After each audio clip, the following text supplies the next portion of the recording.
నాకు ఒక చిన్న ఇన్సిడెంట్ గుర్తుంది. కర్నూలులో అప్పుడు ఉమ్మడి ఆంధ్రప్రదేశ్లో భారతీయ జనతా పార్టీ ఏర్పడే ముందు జనసంఘ్ అనేటటువంటి ఒక పార్టీ నుంచి మన అభ్యర్థి పోటీ చేశాడు.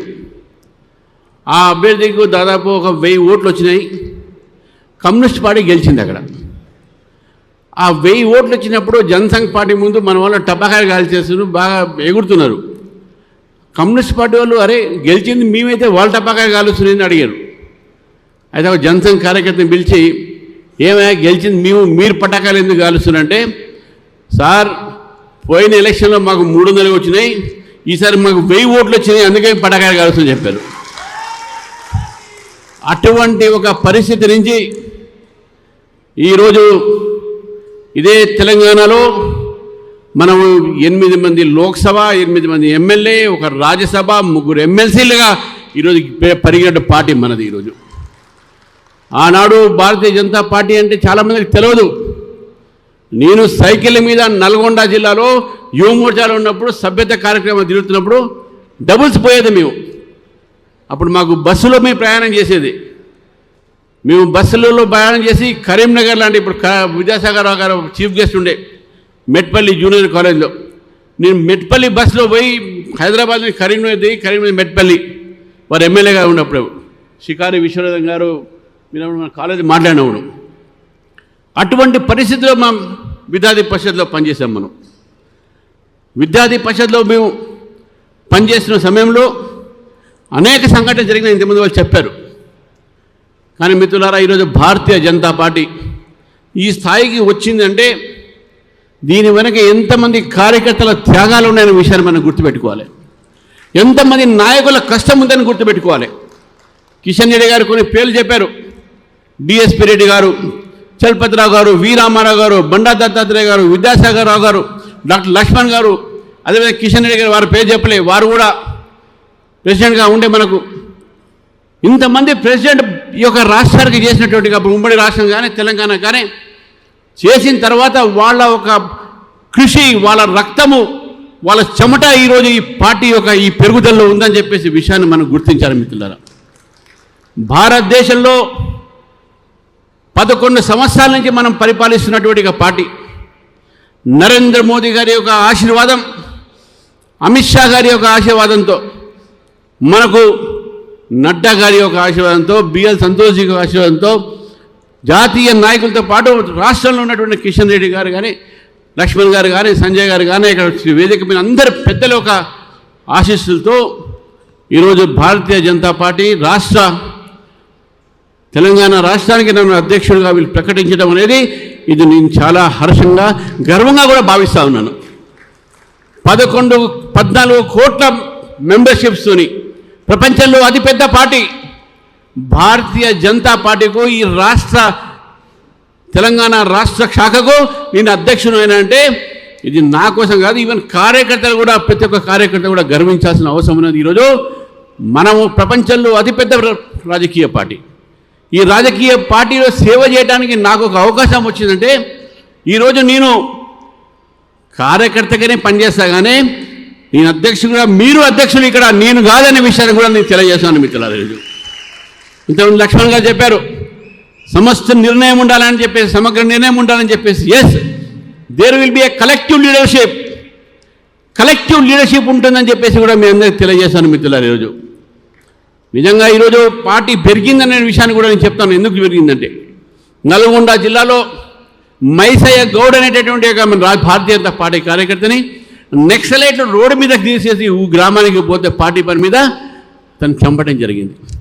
అనేక మంది కార్యకర్తలు ఉస్మానియా విశ్వవిద్యాలయంలో కృష్ణవర్ధన్ రెడ్డి అయితేంది, మేచంద్రారెడ్డి అయితేంది, అనేక మంది కార్యకర్తలు ఈరోజు అక్కడ బలిదానం చేశారు. అక్కడ నక్సలైట్ తూటాలకు వాళ్ళు బలయ్యారు. అక్కడ వేదిక మీద ఉన్నటువంటి ఒక మనోహర్ రెడ్డి గారు కానీ, కాసం కానీ, అదేవిధంగా దుగ్గాల ప్రదీప్ కుమార్ కానీ, ఉస్మానియా విశ్వవిద్యాలయం చదువుతున్న సమయంలో ధర్మారావు గారు కానీ, నేను కానీ, మీ అందరం కూడా నక్సలైట్ల ఒక బాధ్యతలు, నక్సలైట్లతో పోరాడినాం. యూనివర్సిటీస్లో పోరాడి ఏబీవీపీని అక్కడ గెలిపించి ఈ రోజు కూడా ఏబీవీపీ అడ్డాగా ఈరోజు ఉస్మానియా విశ్వవిద్యాలయం కానీ, కాకతీయ విశ్వవిద్యాలయాలు ఉన్నాయి.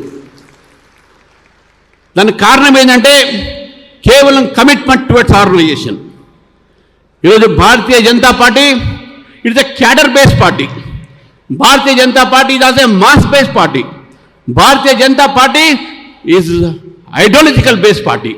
మన సిద్ధాంతాన్ని మనం మర్చిపోలేం, మన క్యాడర్ని మనం మర్చిపోలేం. ఈ రెండు కలిసి మనం మాస్లో పోదాం. అప్పుడే ఈ మాస్ బేస్డ్ పొలిటికల్ పార్టీ అవుతుంది. మాస్ బేస్డ్ పొలిటికల్ పార్టీ అయినప్పుడు తెలంగాణలో మనం భారతీయ జనతా పార్టీ పతాకాన్ని ఎగిరేయాలంటే, గోల్కొండ కిలా మీద బీజేపీ జెండా ఎగిరేయాలంటే, కాసాబ్ జెండా ఎగిరేయాలంటే మనం కార్యకర్తలు ప్రతిరోజు కష్టపడి మన పార్టీ కోసం పనిచేయాల్సిన అవసరం ఉంది మిత్రులారా. ఇంతమంది ప్రశ్న వచ్చింది, కొత్త పాత అని. కొత్త లేదు, పాత లేదు మిత్రులారా. మన ఇంట్లో పాప పుట్టినా, అమ్మాయి పుట్టినా, బాబు పుట్టిన రోజు నుంచే మన కుటుంబ సభ్యులు. అట్నే భారతీయ జనతా పార్టీలో చేరినప్పటి నుంచే భారతీయ జనతా పార్టీ అనే కొత్త లేదు, పాత లేదు అనే విషయాన్ని గుర్తుపెట్టుకోవాలి. ఎవరైనా సరే కొత్త పాత విభేదాలు తీసుకున్నారంటే అది పార్టీ శ్రేయ కోసం కాదనే విషయాన్ని గుర్తుపెట్టుకోవాలి. నది ప్రవహించాలి, కొత్త నీరు రావాలి, వస్తేనే నీరు ఒక స్వచ్ఛత ఉంటుంది. కాబట్టి ఈ స్వచ్ఛ నీరు, ఈ స్వచ్ఛత కోసమైనా కనీసం మనం కొత్త వాళ్ళని రాణిస్తాం. నేను తెలంగాణలో యువకులకు నేను ఇక్కడి నుంచి కోరుతా ఉన్నాను, యువకులు రాజకీయాలు రావాలి. తెలంగాణ యువత రాజకీయ చైతన్యం ఉన్నది. కాబట్టి తెలంగాణ యువకులు ఈరోజు భారతీయ జనతా పార్టీలో చేరాలి. తెలంగాణ మహిళలు కూడా భారతీయ జనతా పార్టీ, ఎందుకంటే రాబోయే రోజుల్లో 30% మోదీ గారు చేపట్టే రిజర్వేషన్స్ వస్తూ ఉన్నాయి. కాబట్టి మహిళలు కానీ యువకులు కానీ ఈరోజు భారతీయ జనతా పార్టీలో చేరి భారతీయ జనతా పార్టీని బలపరిచి రాబోయే రోజుల్లో ఒక ప్రజాస్వామ్య తెలంగాణ, ఒక వికసిత్ తెలంగాణని మనం తీసుకురావాలంటే భారతీయ జనతా పార్టీ అధికారం రావాలి. ఈరోజు ప్రజలు చూస్తూ ఉన్నారు, భారతీయ జనతా పార్టీ వైపు చూస్తూ ఉన్నారు, ప్రజలు కోరుతూ ఉన్నారు, బీజేపీ ప్రభుత్వం కోరుతూ ఉన్నారు. కాబట్టి బీజేపీ ప్రభుత్వం ప్రజలు కోరుతున్నారు. కాబట్టి మనం ఇక్కడ తయారు లేకపోతే రేపు రాబోయే రోజుల్లో మనం అధికారం రాలేం. ఒక రాజకీయ పార్టీకో అధికారంలో రావడమే మనకు లక్ష్యం. అధికారంలో రావాలంటే మనం కార్యకర్తలుగా ప్రజల్లో పోవాల్సిన అవసరం ఉన్నది. మన ముందు ఉన్నటువంటి ఛాలెంజ్ ఉన్నది. ఇప్పుడు రేపు రాబోయే రోజుల్లో ఇక్కడ లోకల్ బాడీస్ ఎలక్షన్స్ జరుగుతాయి, స్థానిక ఎన్నికలు జరుగుతాయి. ఇంతకుముందు చెప్పారు కిషన్ రెడ్డి గారు, పంచాయత్ సే పార్లమెంట్ తక్ భారతీయ జనతా పార్టీ గెలవాలి, ఆ ప్రయత్నం జరగాలి. కాబట్టి స్థానిక ఎన్నికల్లో కూడా భారతీయ జనతా పార్టీ పోటీ చేసి మనం డెఫినెట్గా మన ఒక బలాన్ని తెలంగాణలో పెంచాల్సిన అవసరం ఉందని చెప్పేసి కూడా తెలియజేస్తూ, మిత్రులారా, 2 విషయాలు మీకు చెప్పి ముగిస్తాను. ఎందుకంటే ఇవాళ కేవలం మనం సంస్థాగతంగా మీ అధ్యక్షులు కాబట్టి ఎక్కువ రాజకీయాలు బోధ చేసుకోలేదు. ఈరోజు చాలా సోషల్ మీడియాలో చూస్తూ ఉన్నాం, యూట్యూబ్లో చూస్తూ ఉన్నాం. ఒక మన దగ్గర ఉన్నటువంటి బీఆర్ఎస్ సోషల్ మీడియా ఒక వాట్సాప్ ఒక యూనివర్సిటీ పెట్టుకుంది, fake news creation. Congress party అది కూడా ఒక పెద్ద యూనివర్సిటీ పెట్టుకుంది ఫేక్ న్యూస్ కోసం. ఈరోజు ట్రోలింగ్ చేస్తాను సంజయ్ గారు చెప్పారు. ఈరోజు ట్రోలింగ్ చేస్తున్నారు. ఎవరిని ట్రోలింగ్ చేయనియండి, నా మీద ఇది చెప్పారనుకుంటే. కానీ వాళ్ళకి చెప్పదలుచుకున్నాను, రామచంద్రరావు అనే వ్యక్తి నేను క్యాంపస్ చదువుతున్న రోజుల్లో మీరు అనుకున్నట్టు సౌమ్యుని కాదు, 14 సార్లు జైలుకు పోయేసినటువంటి వ్యక్తి నేను. విద్యార్థుల కోసం పోరాడి పోలీసులు దెబ్బతిన్న వ్యక్తిని నేను. నక్సలైట్ని అరెస్ట్ చేయమని చెప్పి జితేందర్ రెడ్డి మర్డర్ తర్వాత అసెంబ్లీ ముందు నేను ధర్నా చేస్తుండగా ధర్మారావు తెలుసు, పోలీసులు నన్ను లాఠీ చార్జ్ చేస్తే నా చేయి ఇరిగినటువంటి విషయాన్ని గురించి మీకు తెలియజేస్తాను మిత్రులారా. సిద్ధాంతం కోసము, కార్యకర్త కోసము మనం త్యాగాలేయడానికి సిద్ధంగా ఉన్నాం. అగ్రెసివ్ అంటే ఏదో గుండెలిప్పి కాదు, అగ్రెసివ్ అంటే సిద్ధాంతం మీద నమ్మకమైన విషయాన్ని గుర్తుపెట్టుకోవాలి మిత్రులారా. ఇది అగ్రెసివ్నెస్. రామచంద్రరావు సోముడు కావచ్చు, మెత్తడు కావచ్చు, ఎస్. కానీ యుద్ధానికి దిగితే ఇప్పుడే నీకు కత్తి తీసాను బయట, కత్తి పొడవుగానే ఈరోజు ప్రజాస్వామ్యంలో నడవదు. కానీ ప్రజాస్వామ్య పద్ధతిలో ఈ ప్రభుత్వం వ్యతిరేకంగా పోరాటం చేస్తాం.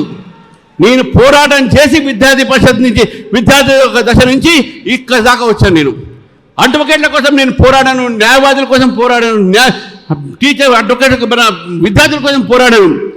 ఈరోజు తెలంగాణ ప్రజల కోసం పోరాడతాను. మీరందరూ కలిసి, నేను సైతం మీరందరూ కూడా నాతో కలిసి ఇక్కడ ఉన్నటువంటి స్టేజ్ మీద ప్రతి ఒక్క నాయకుడి యొక్క సంబంధించినటువంటి ఒక ఏదైతే మనకు ఈ ఉన్నారో నాయకత్వము కలిసి కలెక్టివ్ లీడర్షిప్తోని ఇప్పుడు కూడా చెప్తున్నాను, నా నిర్ణయం ఒక నిర్ణయం కాదు, అందరి నిర్ణయం తర్వాతనే అది నేను ఎగ్జిక్యూటివ్ మాత్రం చేస్తాను చెప్పారు ఇంతకుముందు లక్ష్మణ్ గారు. Ramachandra will only preside, collective decision will taken. Yes, it will happen like that.